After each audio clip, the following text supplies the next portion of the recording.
সম্মানিত ভিউয়ার্স, কেমন আছেন? আশা করি ভালো আছেন। দেখতেই পাচ্ছেন এই জমিতে ভুট্টা চাষ করা হবে। নাবা ক্রপ কেয়ারের নাবা 55 যে জাতটি আছে সেই জাতটি এই জমিতে রোপণ করা হবে এবং নাবা ক্রপ কেয়ারের যে প্রোডাক্টগুলো আছে, captain Monozing, captain Humigold, captain Root Max, যাবতীয় মাইক্রোনিউট্রিয়েন্ট এবং আদার্স যে প্রোডাক্টগুলো আছে সবগুলোই এখানে A to Z প্রয়োগ করা হবে।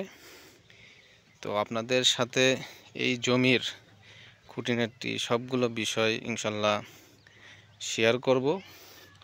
আপনারা দেখতে থাকুন যে আসলে নাবা ক্রপ কেয়ারের 55 যে ভুট্টার জাতটি আছে সেটা কেমন ফলন দেয়, কীরকম হয় এবং পাশাপাশি নাবা ক্রপ কেয়ারের যে পণ্যগুলো আছে পরিচর্যার জন্য A to Z একটা ফসল চাষ করতে A to Z যে সমাধানগুলো আছে সেই প্রোডাক্টগুলো আসলে কেমন এই জমির মাধ্যমে ইনশাল্লাহ আপনারা বুঝতে পারবেন। আপনারা সবাই পাশেই থাকুন। ধন্যবাদ।